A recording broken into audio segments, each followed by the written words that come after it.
ગુજરાતના young entrepreneur અને અમારા બધા માટે યુવાઓના સેલિબ્રિટી એવા ચિરંજીવભાઈને વિનંતી કરીશ કે ચિરંજીવ પટેલ પ્લીઝ પીસી સ્નેહલ કંપનીની સાથે સાથે તેઓ ઇવેન્ટના પણ ઘણા બધા ગુજરાતના પાસાઓ સાથે જોડાયેલા છે. તો 2047માં આઝાદીના 100 વર્ષ થાય ત્યારે ગુજરાત રાજ્યનો કેવો પિવોટેડ રોલ હશે એ વિષય પર આપના મંતવ્યો. What does future hold? અને જે પ્રમાણે અત્યારે દુનિયામાં છેલ્લા 2 દિવસમાં 2 બહુ મોટા ઇનોવેશન્સ કર્યા છે, એક જ કંપનીએ કર્યા છે, તો that is a very remarkable idea કે 2047માં ગુજરાત કેવું હશે. એક છે કઈ રીતે રોકેટ એના સ્ટેશન પર આજે પાછું આવી ગયું ટેસ્લાનું, અને સેકન્ડ ઇઝ કે ફર્સ્ટ રોબો ટેક્સી ટેસ્લા લાવ્યું. Are honourable minister Shri Nitin Gadkari સાહેબ છેલ્લા 6 વર્ષથી એવું બોલી રહ્યા છે કે the green corridors and electric corridors and the highways will already be there. હવે આપણે જેમ વાત કરી અત્યારે આખું જેમ એન કે અંકલે ગણાવ્યું એમ કે કઈ રીતે આપણે ગોલ્ડન ક્વોડ્રિલેટરલમાં આપણું એક્સપેન્શન ઓફ હાઈવેઝ ઓલરેડી થઈ ગયું છે, ધોલેરાનો કઈ રીતે આપણો એક્સપ્રેસ વે બની રહ્યો છે. So they are already started thinking about this electric expressways and highways in Gujarat. Sagarmala પ્રોજેક્ટમાં આપણું કઈ રીતે આખું કનેક્શન છે ને how we are one of the most key important states એ પ્રોજેક્ટમાં એ બી આપણી પાસે છે. ગિફ્ટ સિટીમાં શું કરી રહ્યા છે ગિફ્ટ સિટીના આઈ થિંક બંને ક્રિએટર્સ અહીંયા આપણી સાથે સ્ટેજ પર બેઠા છે, and how they are shaping up the skyline of the GIFT City in terms of not just buildings but in terms of the platform given to various companies, અને એમાં કયા લેવલની ટેક યુટિલાઇઝ થવાની છે એના માટે આપણે કેટલા તૈયાર છે એ જોવાનું છે. અને મોસ્ટ ઇમ્પોર્ટન્ટ ઇઝ કે જે પોર્ટ આપણા સ્ટ્રક્ચર્સ છે એને કઈ રીતે કરીશું. તો મારા મુજબ મને જે લાગે છે આપણે જે તૈયાર થવું પડશે એ બહુ જ ઇમ્પોર્ટન્ટલી અર્બન સ્માર્ટ સિટીઝ માટે તૈયાર થવું પડશે.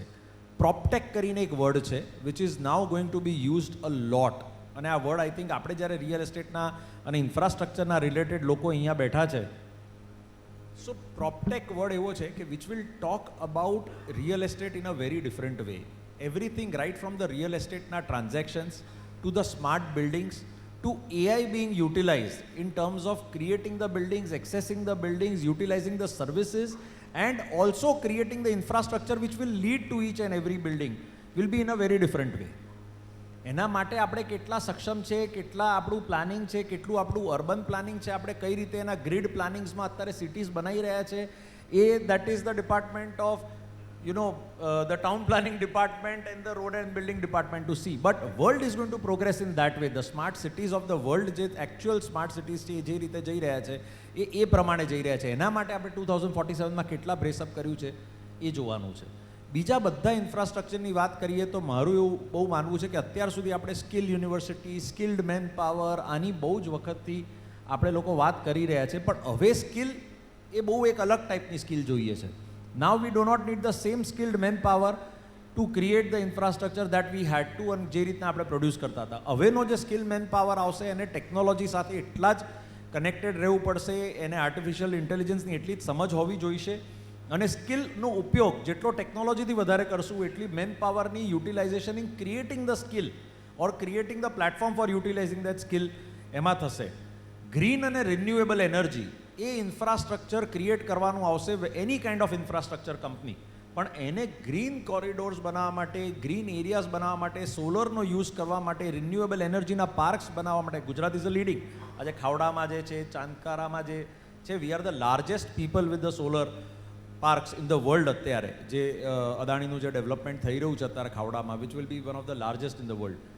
હવે એ ક્રિએટ કરવા માટે be you need a lot of infrastructure, but આપણે કેટલા તૈયાર છે આપણી સિટીને એ જ રીતે સોલર એમ્પાવર્ડ સિટીઝ બનાવવા માટે, કારણ કે ફ્યુચર ઇઝ અબાઉટ દેટ.